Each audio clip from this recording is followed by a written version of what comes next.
Mm-hmm.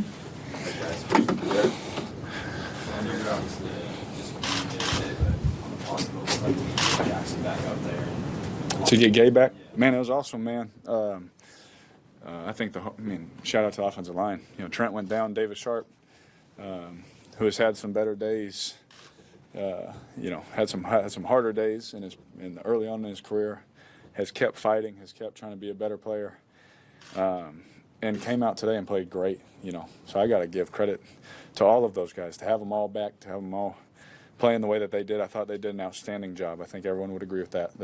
Those guys, are doing a great job. Coach Cable and Lim are doing a great job, preparing those guys, all of them, just in case, because we still didn't know if Trent was going to play. He practiced a little bit this week, so we didn't know. And David and Brandon, they were rolling in there, so we didn't know what was going on. But for them to come out with Gabe back and all that, having that continuity, having that. I mean, there was a few plays that happened just by playing with each other so much, me, Rodney, Gabe, where we broke the huddle. He looked at me. I said, yes, it is. Like, we were able to check to a play, actually get a scoring touchdown before anyone even knew what was going on. You know what I mean? But just having that continuity again, we can see things that we've seen before, and it's nice. The fumble. Yeah. What's going through your mind? At what point were you thinking about the Dallas game or deja vu maybe? As soon as after it happened, right?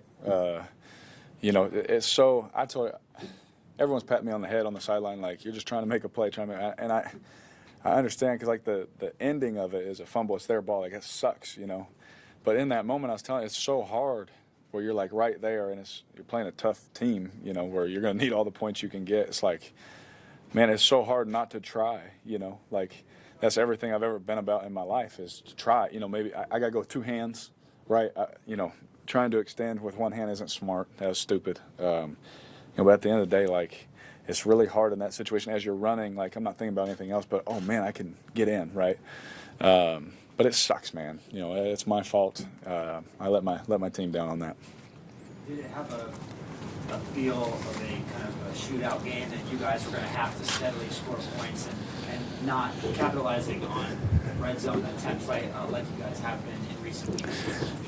Yeah, we knew. We loved obviously we loved the plan coming in. We knew it was going to, anytime you're playing the Packers, you look back the past 50 years, they score a lot of points, right? And so, especially in Lambeau, it's going to be tough. This defense that they have is ridiculous. We knew it was going to be tough to move the ball and things like that, but we were able to run it. We were able to throw it, both really efficiently and well. But when we got inside the 5 is where we kind of let it go. Turning the ball over down there.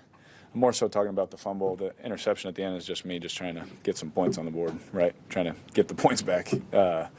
Not typically a ball I'd throw, but again, give 31 credit. He was covering Foster. I threw it and he fell off onto the other guy. And stuff happens. But at the end of the day, we got to finish, man. Finish those drives. Just like I talked about, what game was that a couple weeks ago? When we get down there, we got to finish those drives. We were doing great a job on third down. That's tough. Third down against this defense is one of the hardest things in pro football. And we did a good job on third down. But finishing in the red zone, clearly the point of emphasis for us this week. I think after the Dallas game a couple years ago, you said that you would make the same play again. I'm mad that I'm glad you remembered. Gosh dang. No, because you don't want to fumble, right? Like, again, people, it's so tough just as a competitor in that spot. Like, oh, yeah, I'll just run out at the 2. So I'll just run out at the 1. Like, hindsight, it's one of those plays where you look back, if you score, everyone's high-fiving you. You fumble the ball, everyone's like, do it better. It's like, I understand, I messed up. I dropped the ball, right? But I go with 2 hands next time. I gotta practice that. I gotta get better at that for sure. And that's completely my fault. You guys were down a bunch of wideouts again, and you found a way to keep them the ball. What does it say about the healthy guys that were able to play? Some guys you haven't really worked with very much. Yeah, you gotta give a lot of credit to our coaching staff. The way Coach Gruden puts a game plan together, puts those guys in confident spots to make plays, right? I can't say enough about what Coach has done, and EB and Nick, Coach Olson, Johnny Moe, what they've done, as an offensive staff, Kirby, Frank, they work so hard, man. And they do a great job of putting a plan together where guys are doing things they're really good at, right? We saw late. We saw, Keelan Doss have a 31-yard gain on a, in route on third down. In training camp, we didn't know that Keelan Doss was going to be our main target on a third down in Green Bay. We didn't know, Marcel was going to be someone we threw a go ball to on one of the better corners in the league, right? We didn't know that stuff was going to happen, but these guys, those players work their tails off in practice to where you're like, man, there's something special. They got some special abilities to them, and the way they compete in practice and the way that they compete in these games, you just gain confidence. The main takeaway for us was obviously we got to do better in the red zone, finish our deal, but our confidence that we have as an offense is really high. No one thought we'd move the ball the last 3 games we've played, and coaches have done a great job with scheme. Obviously, with players out and all that, I'm considering no one thought we would, but we've been able to do some really good things. But we only won 2 of those games, so we got to be better, going in on the road again this week. With one left in the stretch, has it seemed longer than it actually was? Yeah. She talked about the stretch with one left in this. Everyone talks about the 5 games, Yeah. not being home. You have one left, obviously that would be huge to get that to go back home with that kind of support.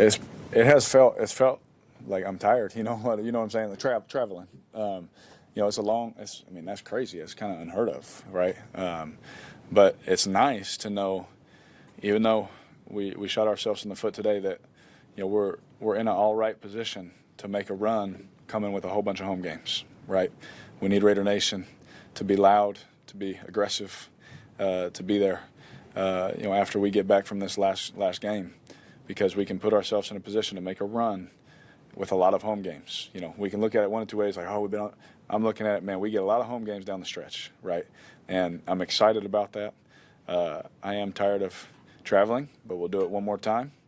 We'll grit it out and hopefully come back home with a win. As far as taking out of a hole, I couldn't imagine what it was like to be all of a sudden down 18 and before you can even get your hands back on the ball in the second half. Yeah, that's tough, but the way we were able to move the ball, we were very confident. It wasn't like, I've been in some games where it's hard to get a first down, schematically or whatever the case is. It's just tough, and this wasn't one of those cases. So we knew what the points were. We've come from behind plenty of times. Had to do it against Chicago. Shot ourselves in the foot there. Had to do it then. So we were very confident. It wasn't like a cloud over our head kind of feeling, but very confident in what we had and what we can do. But it's tough, especially here against this opponent. That confidence, how much of that is tied to your tight ends and matchup problems that they create? Oh yeah, huge, right? Like I talk about, all 3 of them can do everything. Usually. You've seen, we get a group of guys that he can do this well, he does this well, and we kind of have to, move him around. We get one where Waller literally takes every rep in practice. He takes every rep in the game. He's like, he needed a break, right? He has to come out for one play, and we go straight to a play designed for Waller, which Derek didn't run during practice.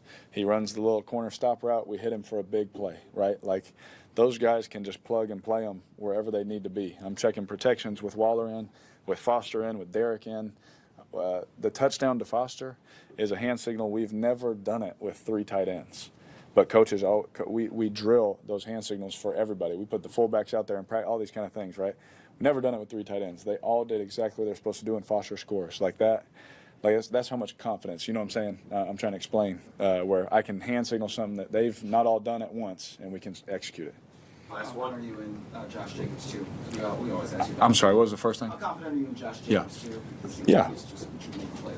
Yeah, absolutely. The guy's a stud. He's one of the best backs in the NFL. He's a rookie, so, they'll give him a year or 2 before they say it, But he's, talent-wise, he's one of the best running backs in the NFL. Can do everything. There's a theme there with the kind of guys Coach Gruden and Mr. Mayhawk are bringing in, right? If you're going to be a skill position player here, you got to be able to do everything. You got to run, block, and catch the ball. And he does all all of those really well, and he wants to do all of those really well, which I think is better than just a guy having a talented guy that can do it. You have a whole bunch of guys that want to do it.